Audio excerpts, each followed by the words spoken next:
Looks like it's goodbye to Granny now, huh? 2 a.m. I caught Rachel muttering to herself and went back to bed puzzled. Rachel, who resented being compared to me for her lack of cooking skills, has always disliked me. Then, out of the blue, Rachel said she'd cook for us. Something felt off. I discreetly swapped my steak with my husband's to avoid suspicion. Then, my husband collapsed, his eyes rolling back, leading to a shocking conclusion. I'm Melissa, 59 years old. I married over 30 years ago. My husband, a banker, is always busy, so I quit my job to focus on homemaking after we got married. Then our son Thomas was born, and life became a whirlwind of parenting and childcare. It was tough at times, but it all flew by in hindsight. Thomas left for college, and now it's just my husband and me. Later, Thomas married Rachel. She's flashy and seems flighty. She's beautiful, but not the kind I'm familiar with, so I rarely initiated conversations. I've seen enough mother-in-law and daughter-in-law conflicts on TV, and thought maintaining a healthy distance was best, so I didn't interfere much in Thomas's marriage. 3 years after Thomas's wedding, during Christmas, Thomas and his wife unexpectedly came to visit. They hadn't before due to his busy schedule, but this year he managed to get leave. Christmas isn't complete without this soup. Thomas relished the soup I made, making me smile. I've always loved cooking, and both Thomas and my husband have always enjoyed my meals. Being praised for my cooking is the best feeling. Man, Mom's cooking is just the best. I'm glad to hear that. Rachel should learn to cook like this. Hey now. Thomas, full from eating, laid down and glanced at Rachel. It was a light joke, but Rachel's expression hardened. Thomas, don't say that. It's nice enough she's here. But Rachel never cooks. Stop exaggerating. No, really, she doesn't cook. It's always supermarket meals or delivery. Tasty, but gets old. I was stunned. Not once since you got married? Yeah. 3 years into their marriage and not a single meal cooked? Unbelievable. The only thing she cooks is instant ramen, right? Thomas said, laughing crudely, a bit drunk. He was just teasing a bit. Rachel glared at me fiercely and silently left the room. Such sensitivity. Even if he was drunk, saying that in front of in-laws must have been upsetting. Feeling helpless, I followed Rachel. She sat on the stairs at the end of the hallway. Rachel, I'm sorry about Thomas. He means no harm, but he's not great at reading the room. What do you want? Is that sarcasm? Her voice was lower than usual, which made me feel a bit constricted. I didn't mean it like that. Sure, I was surprised to hear you don't cook. But nowadays, you can easily get food without cooking at home, and women don't have to cook, right? You say that, but mock me in your heart. That's not true. I intended it as reassurance, but it seemed to backfire with Rachel glaring at me. It's really annoying, you know, pretending to be nice. You make me feel uncomfortable with all your cooking. It comes off as so patronizing. I was taken aback by her words. It had been a while since Thomas had come home, and it was Rachel's first time visiting with him. I had put extra effort into cooking, not realizing it was making her uncomfortable. I'm sorry, I didn't realize you felt that way. I really don't like that attitude. Can you just leave me alone? Rachel stormed back into the living room after yelling. I was so shocked by her strong words that I couldn't move for a while. I thought our relationship with Rachel would become distant, but she came alone a few weeks later. What brings you here today? What? I can't come to my in-laws' house unless I have a reason? No, it's not that, but... I was surprised and flustered by Rachel's confrontational attitude. I didn't think I had been rude. A heaviness settled in my chest. Rachel walked in as if she owned the place and went straight to my husband. Robert, long time no see. Oh, good to see you. I remembered you liked these cookies when I passed by the store, so I bought some for you. Is that so? Thanks. Melissa, make some coffee. Yes. I was taken aback by Rachel's fawning voice towards my husband, so different from her attitude towards me. Apparently, they had gotten close during Christmas when I was busy with housework. As I made coffee, feeling uneasy, they were chatting happily. Wow, being a banker is impressive, especially back in the day, right? Well, I guess I did earn more than most of my classmates. Amazing! Must have been tough, harder than now, huh? My husband laughed shallowly at her obvious flattery. Not wanting to see my husband pleased by a young woman's adulation, I left to go shopping. When I returned, Rachel's shoes were still there. I could hear their conversation from the hallway and couldn't help but listen in. Thanks for the money. It's a big help. No problem. Just ask if you're in trouble again. Hopefully your mom's surgery goes well.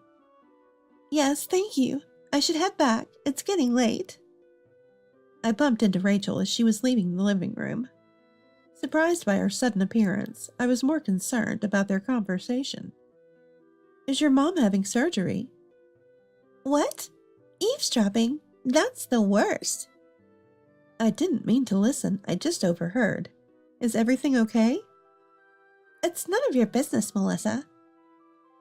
I felt the need to hold her back. Something felt off.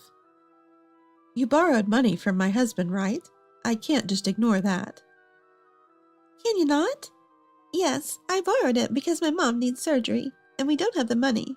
What's it to you? Are we done here? What kind of illness? When is the surgery? It must be hard, right? Just stop it already. Rachel stubbornly refused to give details. I had never heard about Rachel's mom being ill. I thought Thomas would have mentioned something if there was an issue. Suddenly coming over with my husband's favorite treats and borrowing money, it seemed like she might be up to something bad.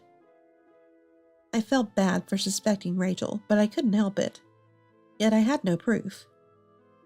Unable to hold back the angrily departing Rachel, I let her go with loud footsteps. Pursuing it further seemed pointless, as she wouldn't answer anything. That day, I just sent Thomas an email expressing concern about Rachel's mom. After that, Rachel started visiting once or twice a month. She always came when my husband was home and treated me coldly. Melissa, why don't you go shopping or something? She would suggest, trying to send me away. I wondered what they talked about, but didn't want to show my distrust openly, as it might worsen the relationship with Rachel. I didn't want to upset Thomas, so I silently left for shopping. However, if I returned early, she would complain and clearly treat me as an intruder. I couldn't help but suspect something was going on, but my husband evaded my questions, and I couldn't understand what Rachel was up to. Then one day, something changed. Thomas and Rachel came over late at night, saying they wanted to cook. Rachel wants to try cooking, and not just for me, but for Dad too. It's late, but they need to prepare. Could we stay over tonight? Of course, you're always welcome. While my husband welcomed Thomas and his wife, I felt uneasy. Rachel, who hated me and hadn't cooked for 3 years, suddenly wanting to cook for us? I noticed Rachel giving me a creepy, meaningful smile when only I could see. Her eerie smile made my heart race. Not just Rachel's expression, but Thomas's face also caught my attention. He seemed lost in thought, only half listening to Rachel. I had a bad feeling about this. It was late, so I went to bed after a bath. However, I couldn't sleep and got up to use the bathroom, hearing voices from the kitchen. It was 2 a.m., a time when everyone should be asleep. Could it be a ghost? Fearing the worst, I peeked into the kitchen and saw Rachel standing there. Looks like it's goodbye to Granny now, huh? I couldn't make out her words clearly as she whispered to herself. Suspicious of Rachel talking alone in the shadows, I didn't want to start a fight at this hour and disturb my husband or Thomas, so I quietly returned to the bedroom. The next morning, Rachel was eagerly cooking in the kitchen. "Can I help with anything?" "No, I'm doing this alone, so don't come into the kitchen." "But there's cleaning up to do." "I said I'm fine." Being chased out of the kitchen, I returned to the living room. It all seemed very suspicious. Why was she so adamant about keeping me out of the kitchen? And I couldn't stop thinking about the previous night's incident. Was she planning something? The anxiety was unbearable. And what Rachel cooked was steak. "Steak for breakfast. This is luxurious." Both my husband and Thomas were surprised. They probably didn't expect Rachel to make steak after practicing cooking. Rachel brought 4 steaks to the table. That's when I noticed something odd. On my plate was different. This plate wasn't from our house, so Rachel must have brought it. Maybe she brought it just for today, as she usually doesn't cook. But why didn't she buy the same design for everyone? "This is for you, Melissa." The steak Rachel handed me confidently didn't look different from the others, but I felt there must be a reason my plate was different. "Thank you." My husband and Thomas didn't suspect anything, their stomachs rumbling at the sight. "Right, I'll add some spices." "Can you help me bring the soup then?" "Sure, of course." Thomas went to the kitchen with Rachel. My husband stood up from the sofa. "I'll go to the bathroom before eating." Everyone left the living room, leaving me alone. That's when I secretly swapped my steak with my husband's. I just didn't feel like eating it. When Thomas, Rachel, and my husband returned, they sat down without noticing the switch. "Let's eat." Just as my husband was about to eat, Rachel shouted, "Wait, that's Melissa's!" But it was too late. My husband had already taken a big bite. "What's wrong, Rachel? It doesn't matter whose steak it is, right?" Well..." While watching Rachel panic, my husband started choking. I turned to him alarmed. "Robert, what's wrong? Robert?" He was groaning in pain, his eyes rolling back. I was in shock, only able to call out to him. But Thomas calmly called an ambulance. They arrived quickly after we explained the situation, and my husband was rushed to the hospital. I joined him in the ambulance, and Thomas and his wife followed in their car. My husband was immediately taken to the treatment room. A few hours later, Dr. Anderson informed us he was stabilized after a stomach wash. Dr. Anderson spoke to us with a serious face. "Did he ingest anything unusual before collapsing?" "He ate a steak just before." "Was it store-bought?" "No, Rachel made it." "I see." Dr. Anderson fell silent with a puzzled look. Then, looking at us gravely, he said, "Actually, we found components of rodenticide in his vomit." "Rodenticide?" "Rachel, what's the meaning of this?" Thomas confronted Rachel. Her face turned pale and she broke out in a cold sweat. "I don't know. It must have been Melissa. She was alone before eating."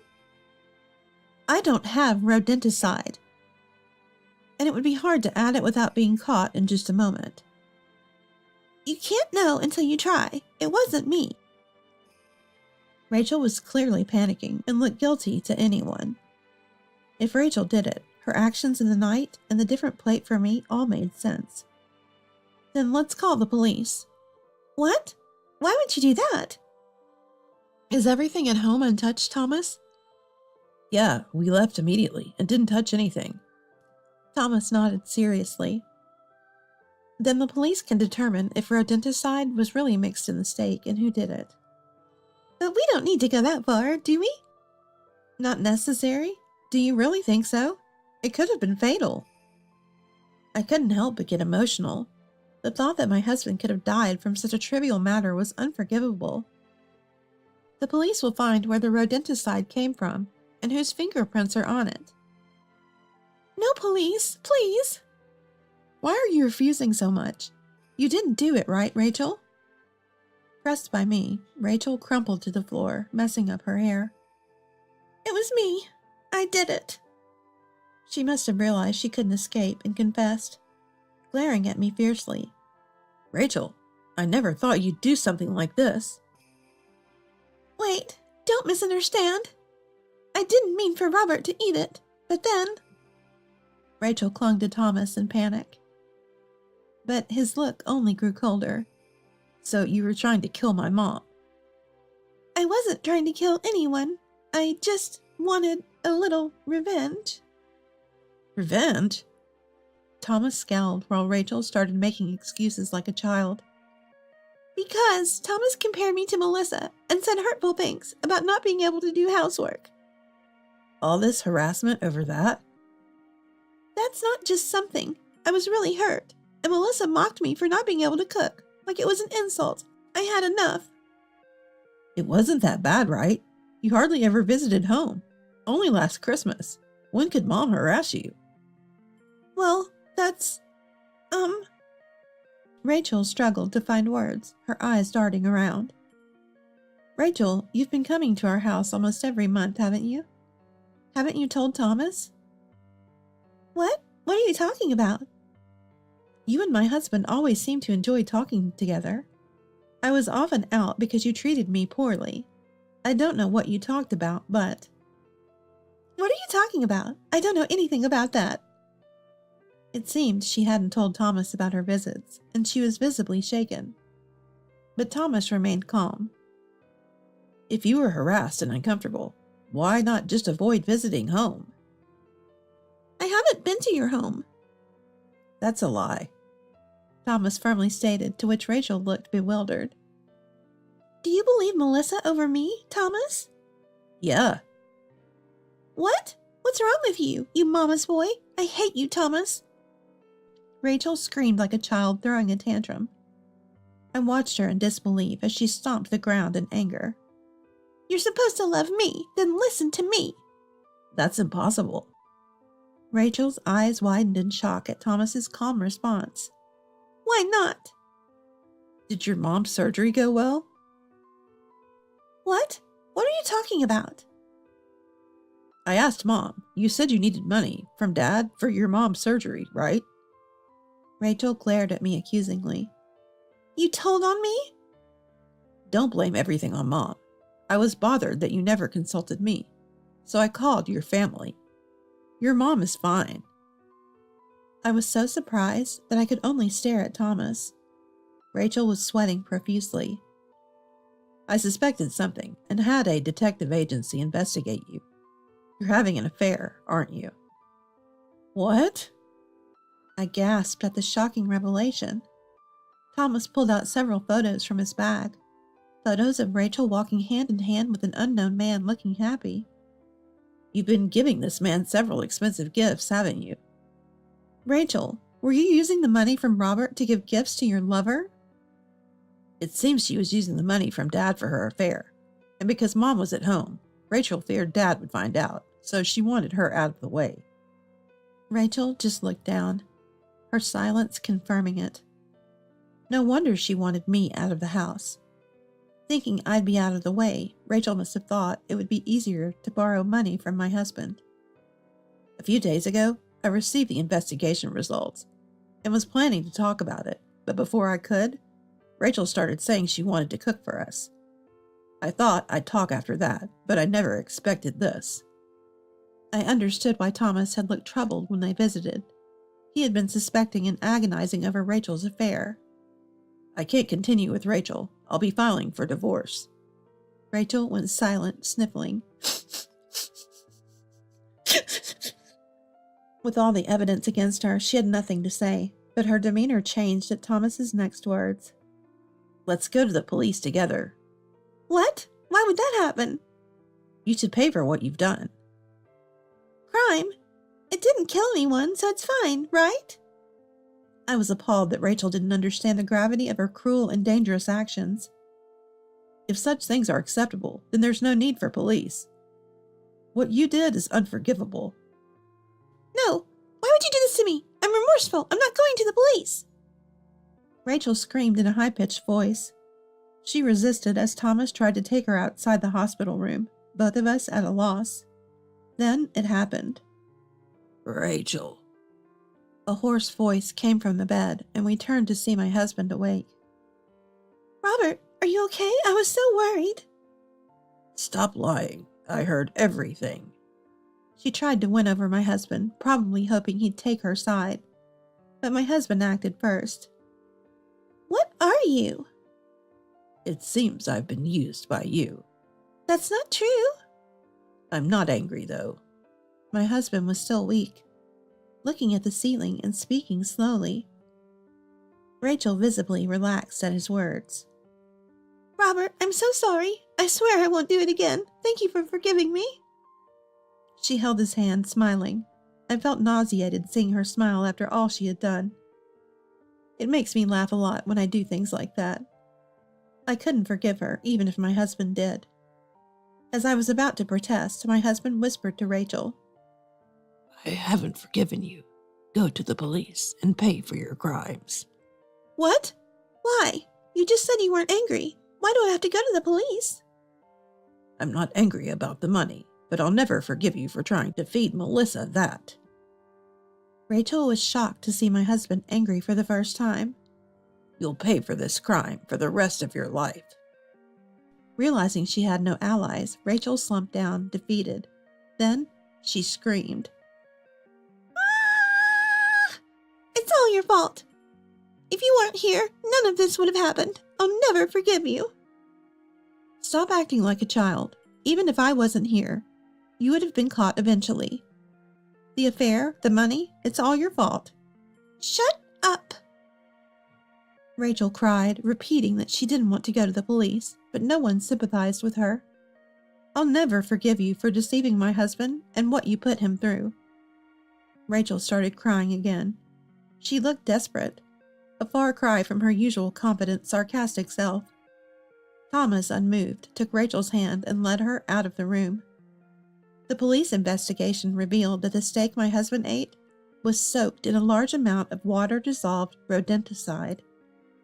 It was hidden in our kitchen drawer, and only Rachel's fingerprints were on it, leading to her arrest. She confessed she thought the strong taste wouldn't be detected in the steak.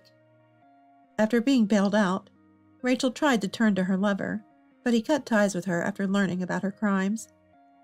Left with no one to turn to, Rachel resorted to working as a hostess.